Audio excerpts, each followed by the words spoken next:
പിന്നെ ഇന്നൊരു സബ്ജക്ട് പഠിച്ച് പിന്നെ ഒരു 3 മാസം കഴിഞ്ഞത് എടുത്ത് നോക്കിയാൽ കംപ്ലീറ്റ്ലി ചിലപ്പോൾ ബ്ലാങ്ക് ആയിരിക്കും.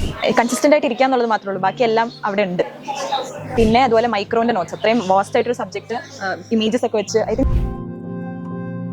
ഹലോ എവ്രി വൺ, ഇന്ന് നമുക്കൊരു അടിപൊളി ടോപ്പർ ഉണ്ട്. നമ്മുടെ ആലപ്പുഴ മെഡിക്കൽ കോളേജിലെ 2018 ബാച്ചിലെ ഡോക്ടർ ഗായത്രിയാണ്.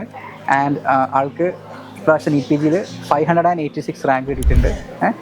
റാങ്ക് ഒക്കെ ഹാപ്പി അല്ലേ ഗായത്രി? വളരെയധികം ഹാപ്പിയാണ്. Okay, so again congratulations for getting such A good rank. അപ്പോൾ നമ്മൾ ഈ ഒരു ഇൻ്റർവ്യൂ ഒട്ടും ഫോർമൽ ആയിട്ടുള്ള ഇൻ്റർവ്യൂ അല്ല, നമ്മൾ ജസ്റ്റ് കുറേ കാര്യങ്ങൾ ഷെയർ ചെയ്യുക എന്നാണ് ഉദ്ദേശിക്കുന്നത്, നിങ്ങളെ ജൂനിയേഴ്സിന് ഹെൽപ്ഫുൾ ആവാനുള്ള രീതിയിൽ വേണ്ടിയിട്ട്. ഓക്കെ, അപ്പോൾ നിങ്ങൾ ആലപ്പുഴ 2018 ബാച്ച്, എനിക്ക് തോന്നുന്നത് ഓൾമോസ്റ്റ് ഒരു 100 പേരോളം ഇൻറ്റേൺഷിപ്പ് കഴിഞ്ഞ ഉടനെ ബാട്ടിയിൽ ജോയിൻ ചെയ്തിട്ടുണ്ട് അല്ലേ? അപ്പോൾ കോട്ടയത്ത് ഹോസ്റ്റൽ വന്നിട്ടാണ് പ്രിപ്പയർ ചെയ്യേണ്ടായിരുന്നത്. അപ്പോൾ എങ്ങനെയാണ് ബാട്ടിയിലോട്ട് വരണം എന്നുള്ള, കോട്ടയം അക്കാഡമിക്സിലോട്ട് വരണം എന്നുള്ളൊരു ഡിസിഷനിലോട്ട് വന്നത്? ലൈക്ക് എപ്പോഴാണ്, എങ്ങനെയാണ്? മെയിൻലി നമ്മുടെ സീനിയേഴ്സ് എല്ലാവരും സജസ്റ്റ് ചെയ്തതായിരുന്നു ബാട്ടിയിൽ പോകണം, ക്ലാസ് കറക്റ്റായിട്ട് തന്നെ ഫോളോ ചെയ്യണം, ഒരുപാട് ലാഗ് വരാൻ പാടില്ല, ലൈക്ക് പഠിച്ചിറങ്ങിയ ഉടനെ പഠിക്കാൻ തുടങ്ങുമ്പോൾ അതിന് അത്രയും അഡ്വാൻറ്റേജ് ഉണ്ടെന്നുള്ളത്. അപ്പോൾ ബാട്ടിയായിരുന്നു ഫസ്റ്റ് ഓപ്ഷൻ. പിന്നെ ഒരു ഓറിയന്റേഷൻ ക്ലാസ് പോലെ ഞങ്ങളുടെ ഹൗസ് ഏജൻസി സമയത്ത് ബാട്ടിയെ കണ്ടക്ട് ചെയ്തിട്ടുണ്ടായിരുന്നു. അപ്പോൾ അതിനുശേഷം ഞങ്ങൾ എല്ലാവരും തന്നെ എൻറോൾ ചെയ്തിട്ടുണ്ടായിരുന്നു. പിന്നെ കോട്ടയം ചൂസ് ചെയ്തത് ഒന്ന് വീടിൻ്റെ അടുത്താണ്, പ്രോക്സിമിറ്റി ഉണ്ട്, പിന്നെ വീട്ടിൽ നിന്ന് പഠിക്കുന്നേക്കാളും എനിക്ക് ഹോസ്റ്റലിൽ പോകണമെന്നായിരുന്നു. അപ്പോൾ അങ്ങനെയാണ് കോട്ടയത്തിലോട്ട് എത്തിയത്. എന്താ കോട്ടയത്ത് ഹോസ്റ്റൽ പ്രിഫർ ചെയ്തത്? എറണാകുളത്ത് ഉണ്ടായിരുന്നു ഹോസ്റ്റൽ, വേറെ സ്ഥലങ്ങളിൽ ഹോസ്റ്റൽ ഉണ്ടായിരുന്നു? ഒന്ന് ഫസ്റ്റ് ടൈം അങ്ങനെ പഠിക്കാൻ വേണ്ടി നിന്നിട്ട് ഇപ്പോൾ ഒരു UG കഴിഞ്ഞിട്ട് അങ്ങനെ അതിന് വേണ്ടിയിട്ട് നിന്നിട്ടില്ല, അപ്പോൾ ഒരു കൺഫ്യൂഷൻ ഉണ്ടായിരുന്നു.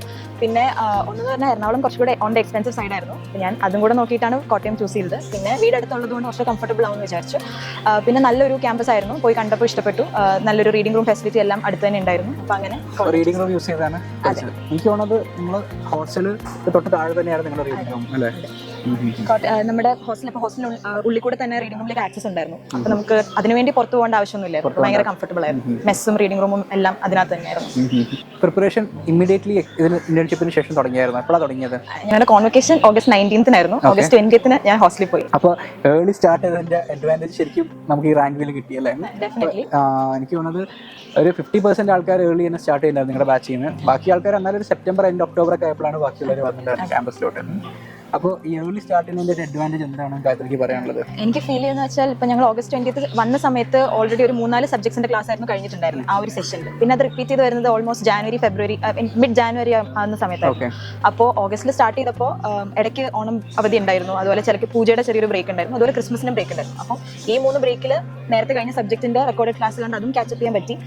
അങ്ങനെ ഡിസംബർ ലാസ്റ്റ് ആയപ്പോഴത്തേക്കും എല്ലാ സബ്ജക്റ്റിന്റെയും നോട്ടും ഫസ്റ്റ് റീഡും കഴിഞ്ഞിട്ടുണ്ടായിരുന്നു. അത് ഭയങ്കര ഒരു അഡ്വാൻറ്റേജ് ആയിരുന്നു. സോ ആദ്യം EPG എക്സാം എഴുതിയത് ഇന്റേൺഷിപ്പിന്റെ സമയത്താണ്. അപ്പോൾ എത്രയായിരുന്നു റാങ്ക്? 82,000 സംതിങ് ആയിരുന്നു. 82K ആയിരുന്നു അല്ലേ? അപ്പോൾ 82,000-ലാണ് ഈ ഒരു 586 എത്തിയത് അല്ലേ? അപ്പോൾ അതൊരു ശരിക്കും നല്ല ഹാർഡ് വർക്ക് ചെയ്തിട്ടുണ്ടെങ്കിൽ തന്നെ ആ ഒരു റാങ്കിലേക്ക് അത്രയും ഒരു ജമ്പ് കൊണ്ടുവരാൻ പറ്റുള്ളൂ.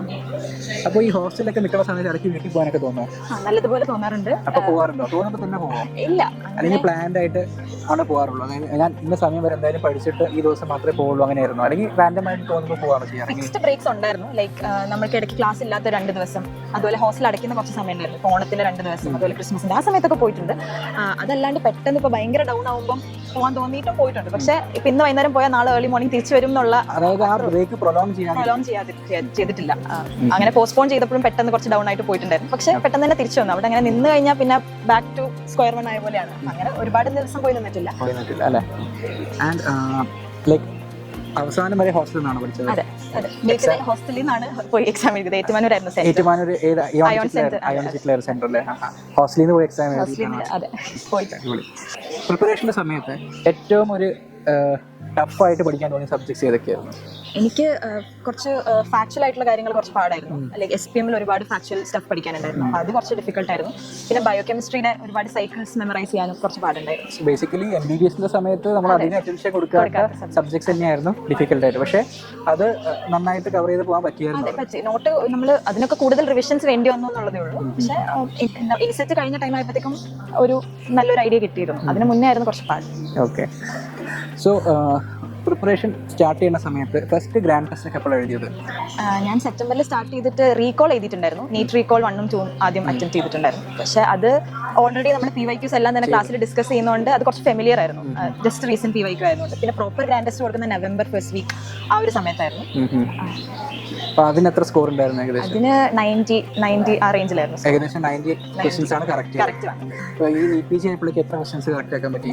നീറ്റിൽ 167 കറക്റ്റ്. അപ്പോൾ അത് ലൈക്ക് നവംബറിൽ GT സ്റ്റാർട്ട് ചെയ്തു. പിന്നെ അങ്ങനെ GT ചെയ്യുന്ന ഒരു ഫ്രീക്വൻസി എങ്ങനെയായിരുന്നു എക്സാം വരെ? ആദ്യം 2 വീക്ക്ലി എന്തായാലും ചെയ്യുമായിരുന്നു ഇനിഷ്യലി തന്നെ. നവംബർ തൊട്ട് 2 വീക്ക്ലി ചെയ്യുന്നുണ്ടായിരുന്നു. പിന്നെ ഒരു ജനുവരി ഫെബ്രുവരി ആ ഒരു ഫസ്റ്റ് ഡിവിഷൻ കഴിഞ്ഞ് സെക്കൻഡ് ഡിവിഷൻ കയറിയപ്പോൾ പിന്നെ 10 ഡേ ഗ്യാപ്പിലൊക്കെ ചെയ്യാൻ തുടങ്ങിയായിരുന്നു. അങ്ങനെ ഭയങ്കര സ്ട്രിക്റ്റ് ആയിട്ടല്ല, പക്ഷെ എന്നാലും ഏകദേശം ഒരു വിത്തിൻ 2 വീക്സ് തന്നെ GT ചെയ്യാറുണ്ട്. പിന്നെ ഇൻസെറ്റ് അടുത്ത സമയത്ത് വീക്ക്ലി ഒക്കെ ഇടയ്ക്ക് ചെയ്യാൻ തുടങ്ങി. 7 ഡേയ്സ് ഏപ്രിൽ. പിന്നെ ഡെയിലി എത്ര MCQs ചെയ്യുമായിരുന്നു? ഞാൻ കസ്റ്റം മൊഡ്യൂൾ ചെയ്യായിരുന്നു. ഒരു 50% എന്തായാലും പ്ലാൻ ബി കസ്റ്റം മൊഡ്യൂൾ ചെയ്യായിരുന്നു. പിന്നെ അതല്ലാണ്ട് PYQs ആണ് കൂടുതൽ ഫോക്കസ് ചെയ്തിരുന്നത്. 50 PYQs ഒക്കെ ചെയ്യായിരുന്നു. പിന്നെ പഠിക്കുന്ന സബ്ജക്റ്റിന്റെ പഠിച്ച ടോപ്പിക്കിൽ നിന്ന് ഒരു 100 to 200 ക്വസ്റ്റ്യൻസ് ഇടയ്ക്ക് ചെയ്തിട്ടുണ്ട്. മോസ്റ്റ് ഡേയ്സ്, എല്ലാ ദിവസവും മിക്ക ദിവസവും ചെയ്തു. റിവിഷൻ കഴിഞ്ഞിട്ടുള്ള ക്ലാസ് ഉള്ള ദിവസങ്ങളിൽ കസ്റ്റം മൊഡ്യൂൾ വെച്ചിട്ട് ക്ലാസ് ഉള്ള ദിവസങ്ങളിൽ മെയിൻലി നമ്മുടെ ഇയർ വൈസ് PYQs പോലെ ഉണ്ടല്ലോ. അപ്പോൾ ഈ സബ്ജക്റ്റിൽ ഈ ഒരു വർഷം വന്ന ക്വസ്റ്റ്യൻസ് അങ്ങനെ ചെയ്യുമായിരുന്നു PYQs. പിന്നെ നമ്മുടെ പോസ്റ്റ് ക്ലാസ് ടെസ്റ്റിന് വരുന്ന 100 ക്വസ്റ്റ്യൻസ് എന്തായാലും ഒരു ക്ലാസ്സിൽ കിട്ടും. അപ്പോൾ അതൊക്കെ റിവ്യൂ ചെയ്യുമായിരുന്നു. Okay, very good. സോ ഇപ്പോൾ NEET PGക്ക് പ്രിപ്പയർ ചെയ്യാനായിരിക്കുന്ന ജൂനിയേഴ്സ് ഉണ്ട്, CDMCയിൽ ആലപ്പുഴ മെഡിക്കൽ കോളേജ്, അവർക്ക് എന്താണ് അഡ്വൈസ് കൊടുക്കുക? ഇപ്പോൾ ക്യാമ്പസിലുള്ള ആൾക്കാർ, ഇപ്പോൾ ഓൾറെഡി നമ്മുടെ ബാക്കിയുള്ള കോട്ടയം ക്യാമ്പസിൽ വന്ന് കുറേ ആൾക്കാർ പഠിക്കുന്നുണ്ട്, അവർക്ക് എന്ത് അഡ്വൈസാണ് കൊടുക്കാനുള്ളത്? ഫസ്റ്റ് റീഡിന് നല്ല സമയം എടുത്ത് തന്നെ പഠിക്കുക. ഒരുപാട് റഷ് ചെയ്യണ്ട. ഇപ്പോൾ നല്ല പോലെ പഠിക്കുക. ഫസ്റ്റ് റീഡ് തറോ ആക്കുക നല്ലതുപോലെ. എല്ലാ നോട്ടും ഫെമിലിയർ ആയിരിക്കണം. പിന്നെ ഇന്നൊരു സബ്ജക്ട് പഠിച്ച് പിന്നെ ഒരു 3 മാസം കഴിഞ്ഞത് എടുത്ത് നോക്കിയാൽ കംപ്ലീറ്റ്ലി ചിലപ്പോൾ ബ്ലാങ്ക് ആയിരിക്കും. അപ്പോൾ ഇടയ്ക്ക് സമയം കിട്ടുമ്പോൾ ഒന്ന് റിവൈസ് ചെയ്യാൻ നോക്കുക. പിന്നെ മാക്സിമം പ്രീവിയസ് ക്വസ്റ്റൻസ് ഒരു സബ്ജക്റ്റിൻ്റെ കൂടെ തന്നെ ചെയ്തു പോകാൻ നോക്കുക. പിന്നെ GTC കൊടുക്കാൻ പേടിക്കേണ്ട, ചെയ്യുക. GTC ചെയ്യുന്നേക്കാളും ഇമ്പോർട്ടൻസിൽ അത് റിവ്യൂ ചെയ്യുക. ഇപ്പോൾ GTC സാധാരണ ചെയ്യുമ്പോൾ എങ്ങനെയാണ് റിവ്യൂ ചെയ്യാറ്? GT ചെയ്ത് നെക്സ്റ്റ് ഡേ റിവ്യൂ ചെയ്യുക, അല്ലെങ്കിൽ കുറച്ച് ആയിട്ടാണോ ചെയ്യാറ്? ഞാൻ എല്ലാ GTക്ക് 1 ഡേ കീപ്പ് ചെയ്താണ് ചെയ്തിരുന്നത്. ഇപ്പം 9:30 to 12:30 GT ചെയ്യുമെങ്കിൽ അത് കഴിഞ്ഞ് ഒരു ലഞ്ചൊക്കെ കഴിഞ്ഞ് ഒരു ബ്രേക്ക് എടുത്ത് വന്നിട്ട് അന്ന് തന്നെ റിവ്യൂ ചെയ്ത് തീർക്കാൻ നോക്കുമായിരുന്നു. സബ്ജക്ട് വൈസ് ആണ് ചെയ്തുകൊണ്ടിരുന്നത്. അപ്പോൾ ആദ്യം കുറച്ച് സബ്ജക്റ്റ് കഴിഞ്ഞിട്ടുണ്ടെങ്കിൽ ആ സബ്ജക്ട്സ് മാത്രം ഡീറ്റെയിൽഡ് ആയിട്ട് റിവ്യൂ ചെയ്യും. ബാക്കി നമുക്ക് വരുമ്പോൾ നോക്കാം. ഓക്കെ, ആക്ച്വലി അത് ഭയങ്കര ഇമ്പോർട്ടൻറ്റ് പാർട്ടാണ്. കാരണം GT ചെയ്ത് കഴിഞ്ഞാൽ റിവ്യൂ ചെയ്യാന്നുള്ളത് ഭയങ്കര ഇമ്പോർട്ടൻ്റ് ആണ്. ലൈക്ക് 2 രീതിയിൽ ചെയ്യാം. ഒന്നിൽ ചില ആൾക്കാർ ഇപ്പോൾ ഗായത്രി ചെയ്തപോലെ സെയിം ഡേ തന്നെ ചെയ്ത് തീർക്കാൻ നോക്കും, അല്ലെങ്കിൽ ചില ആൾക്കാർക്ക് ഒത്തിരി ടൈം എടുക്കും GT റിവ്യൂ ചെയ്യാൻ. അങ്ങനെ ആകുമ്പോൾ അവർ ചെയ്യേണ്ടതെന്ന് വെച്ചാൽ ഒരു 2 മണിക്കൂർ ഒരു വീക്കിലേക്ക് സ്പ്രെഡ് ഔട്ട് ചെയ്തിട്ട് 2 മണിക്കൂർ കൊണ്ട് ഒരു 30 ക്വസ്റ്റ്യൻസ് അല്ലെങ്കിൽ 40 ക്വസ്റ്റ്യൻസ് കവർ ചെയ്ത് ഡീറ്റെയിൽഡ് ആയിട്ട് ചെയ്ത് പോവാം. പിന്നെ ഗ്രാജുവലി എഗെയിൻ ഈ പറഞ്ഞ പോലെ അവസാനം കൺസോൾട്ടേറ്റ് ചെയ്ത് ഒരു ദിവസം കൊണ്ട് തന്നെ മൊത്തം പരിപാടി തീർക്കുന്ന രീതിയിലോട്ട് ആക്കാനായിട്ട് നോക്കുന്നത് ഒരു നല്ലൊരു രീതിയാണ്. ഇനി നമ്മളൊരു റാപ്പിഡ് ഫയർ ക്വസ്റ്റ്യൻസ് ആണ്. കുറച്ച് ക്വസ്റ്റ്യൻസ് ചോദിക്കും, എന്താണ് ഗായത്രിക്ക് മനസ്സിൽ വരുന്നത് അതപ്പോൾ തന്നെ അത് ഷൂട്ട് ചെയ്യാം. Okay, first question, library desk or hostel room desk? Where did you stay better for study? Library desk. Library ആയിരുന്നു. എനിക്ക് തോന്നുന്നു ഫുൾ ടൈം ലൈബ്രറി തന്നെ ആയിരിക്കില്ല മാക്സിമം പഠിക്കാനായിട്ട്. എന്താണ് ലൈബ്രറി പ്രിഫർ ചെയ്യുന്ന റൂമിലേക്കാട്ടും? ഒന്ന് ആ ഒരു അറ്റ്മോസ്ഫിയർ എനിക്ക് നല്ല ഇഷ്ടമായിരുന്നു. പിന്നെ എനിക്ക് ബെഡ് അത്ര ബെഡും ഒരു കോസി അറ്റ്മോസ്ഫിയറിനെക്കാളും കിടക്കാൻ തോന്നും നല്ല രീതിക്ക്. പിന്നെ കുറേ ടൈം അങ്ങനെ നാപ്പ് പോകും. പിന്നെ രണ്ടാമത്തെ കാര്യം എന്ന് പറഞ്ഞാൽ എൻ്റെ ടൈമിങ്സ് കൂടുതലും ഞാൻ രാത്രിയാണ് പഠിച്ചുകൊണ്ടിരുന്നത്. അപ്പോൾ ആ സമയത്ത് റൂംമേറ്റ്സ് ഒക്കെ ഉണ്ടാവും. എനിക്ക് കുറച്ചുകൂടെ കംഫർട്ടബിൾ ആയിട്ട് പഠിക്കാൻ പറ്റിയിട്ടുള്ളത് ലൈബ്രറിയിലാണ്. പിന്നെ എനിക്ക് എൻ്റേതായിട്ടൊരു സ്പേസ് ഉണ്ടായിരുന്നു ലൈബ്രറിയിൽ. എൻ്റെ ക്യാബിൻ എനിക്ക് ഭയങ്കര കംഫർട്ടബിൾ ആയിരുന്നു. Okay, very good. Any, what was your reaction when you saw the rank 586? ഷോക്കാണ് ഏറ്റവും കൂടുതൽ. എത്ര റാങ്ക് ആയിരുന്നു എക്സ്പെക്ട് ചെയ്യുന്നത്? ഞാനൊരു 5K അതൊക്കെയാണ് എക്സ്പെക്ട് ചെയ്തത്. അതെന്താ 5K എക്സ്പെക്ട് ചെയ്തത്? എക്സാം ഈസി ആയിരുന്നില്ലേ? എക്സാം ഈസി ആയിരുന്നു, പക്ഷേ പറഞ്ഞ പോലെ ഈസി ആയിരുന്നെങ്കിലും കുറേ കൺഫ്യൂസിംഗ് ക്വസ്റ്റൻസ് ഉണ്ടായിരുന്നു. ഫസ്റ്റ് ലുക്കിൽ ഈസി തോന്നിയ പോലെ ആയിരുന്നില്ല. ആക്ച്വലി റീകോൾ ചെയ്തപ്പോൾ ഞാൻ കുറച്ച് സില്ലി മിസ്റ്റേക്സ് ഉണ്ടാക്കിയിട്ടുണ്ടായിരുന്നു. അപ്പോൾ ഞാൻ ഒരു 155 to 160 ആയിരിക്കും എൻ്റെ മാർക്ക് എന്നാണ് എക്സ്പെക്ട് ചെയ്തത്. അപ്പം ഈ റാങ്ക് ഇൻഫ്ലേഷൻ ഒക്കെ വന്നു കഴിയുമ്പോൾ ഏകദേശം 5Kയിലോട്ട് പോകുമെന്നാണ് ഞാൻ വിചാരിച്ചത്. സോ ആക്ച്വലി എക്സാം ഈസി ആയിരുന്നെങ്കിലും കുറേ ട്രിക്കി ക്വസ്റ്റൻസ് ഉണ്ടായിരുന്നു. അപ്പോൾ അത് ഈസി ആണെന്ന് തോന്നുന്ന ക്വസ്റ്റ്യൻസ് തെറ്റാൻ ചാൻസ് ഉള്ളതായിട്ടുണ്ടായിരുന്നു. അപ്പോൾ എനിക്ക് തോന്നുന്നത് കറക്റ്റ് 1 year ആണ് ഗായത്രി ക്യാമ്പസിൽ നിന്ന് പഠിച്ചത്. അങ്ങനെ സിസ്റ്റമാറ്റിക് ആയിട്ട് നിന്ന് പഠിച്ചത് കൊണ്ട് തന്നെയാണ് നിങ്ങൾക്ക് ഈ റാങ്ക് കിട്ടിയത്. That's a good strategy. കൺസിസ്റ്റൻസിക്ക് വേണ്ടിയിട്ട് ഡിസിപ്ലിൻ കൊണ്ടുവരാന്നുള്ളതാണ് ഏറ്റവും ഇമ്പോർട്ടൻ്റ് ആയിട്ട് ഫാക്ടർ. അപ്പോൾ അങ്ങനെ ഒരു ലൈബ്രറിയിൽ ഹോസ്റ്റലിൽ നിന്ന് ഡിസിപ്ലിൻ ബിൽഡ് ചെയ്ത് പഠിച്ചതുകൊണ്ട് തന്നെയാണ് ഈ റാങ്ക് കിട്ടിയത്. അപ്പോൾ അതിന് ഷോക്ക് എടുക്കേണ്ട ആവശ്യമില്ല. സോ ഇനി കോളേജിൽ നിന്നുള്ളൊരു ക്വസ്റ്റ്യനാണ്. ഡ്യൂറിങ് യുവർ MBBS മെഡിസിനിൽ ലോങ് കേസ് ആയിരുന്നു ഷോർട്ട് കേസ് ആയിരുന്നു? വിച്ച് ഡു യു പ്രിഫർ ഒരു അക്കാഡമിക് ആയിട്ട് നോക്കുമ്പോൾ? ഇൻട്രസ്റ്റിംഗ് ആയിട്ട് തോന്നിയിട്ടുള്ളത് ലോങ് കേസസ് തന്നെയാണ്.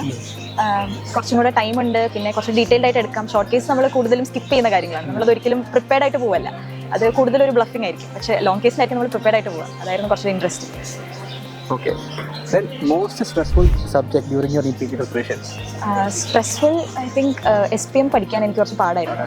കുറേ ഗൈഡ് ലൈൻ, കുറേ പുതിയ റീസെൻറ്റ് അപ്ഡേറ്റ്സ് ഇങ്ങനെ വന്നുകൊണ്ടിരിക്കും. പിന്നെ ഒരുപാട് പ്ലാൻസ്, അതുപോലെ കുറേ മഗ്ഗപ്പ് ടേബിൾസ് ഉണ്ടായിരുന്നു നോട്ടിലാണെങ്കിലും. പിന്നെ വർക്ക് ബുക്ക് സാർ നല്ല കൺസൈസ് ആക്കി തന്നു ആക്ച്വലി, ഹൈലൈറ്റ് ചെയ്തിട്ട്.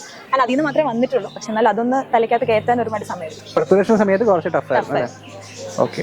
The subject that gave you maximum confidence in exam hall? OBG confident ആയിരുന്നു. പിന്നെ മൈക്രോ വളരെ കൺസൈസ് ആയിട്ടുള്ള നോട്ട്സ് ആയിരുന്നു. മൈക്രോ എനിക്ക് നല്ല കോൺഫിഡൻസ് ആയിരുന്നു.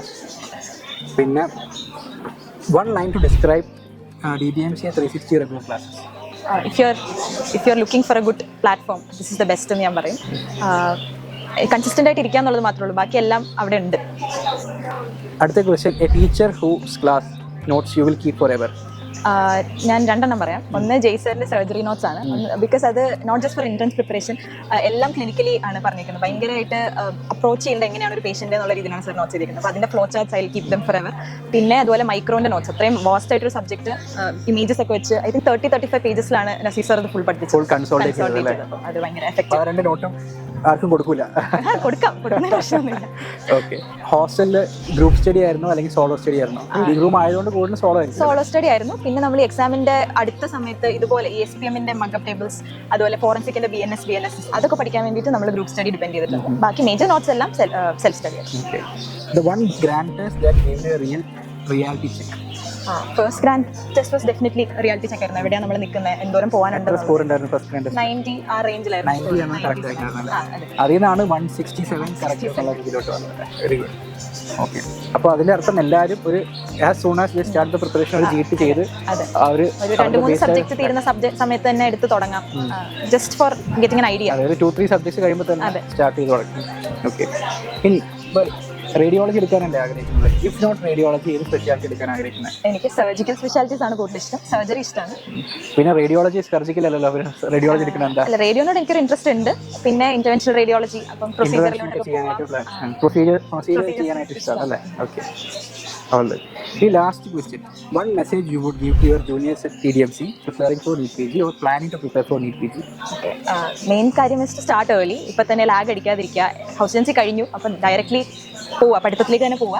ആൻഡ് DBMC എടുത്ത് നല്ലൊരു ക്യാമ്പസ് ചൂസ് ചെയ്തൊന്ന് പഠിക്കുക. വീട്ടിൽ നിന്ന് പഠിക്കുന്നത് ഒരു റിസ്ക്കിയാണ്. Like you might be able to do it, പക്ഷേ അത് ഉറപ്പുള്ള കാര്യമല്ല. കാരണം നമുക്ക് കുറച്ച് ഉഴപ്പി പോയി കഴിഞ്ഞാൽ ഭയങ്കര പാടാണ്. അപ്പോൾ നല്ലൊരു ക്യാമ്പസും നല്ല ഒരു സ്റ്റഡി പാർട്ട്നേഴ്സിനൊക്കെ ചൂസ് ചെയ്തിട്ട് നല്ലൊരു ക്യാമ്പസ് ചൂസ് ചെയ്ത് പോവുക. ഞാൻ പേഴ്സണലി കോട്ടയത്താണ് പഠിച്ചത്. അപ്പോൾ ഞാൻ ഡെഫിനറ്റ്ലി അത് സജസ്റ്റ് ചെയ്യും. നല്ലൊരു അറ്റ്മോസ്ഫിയർ ആണ്, വളരെ ശാന്തമായിട്ടുള്ളൊരു സ്ഥലമാണ്, സമാധാനമുണ്ട്. അപ്പം ഡെഫിനറ്റ്ലി അപ്പം അതിലേക്ക് പോകാനാണ് ഞാൻ സജസ്റ്റ് ചെയ്യുള്ളൂ. Okay. Okay. So thank you Gayathri. ഒരു ഭയങ്കര ഒരു ഇൻസ്പിറേഷണൽ ജേണിയാണ്. കാരണം ഇപ്പോൾ ഉള്ള ഏറ്റവും വലിയ ഡിഫിക്കൽട്ട് സിറ്റുവേഷൻ വെച്ചാൽ കൺസിസ്റ്റൻ്റ് ആയിട്ട് നിൽക്കുക എന്നുള്ളതാണ്.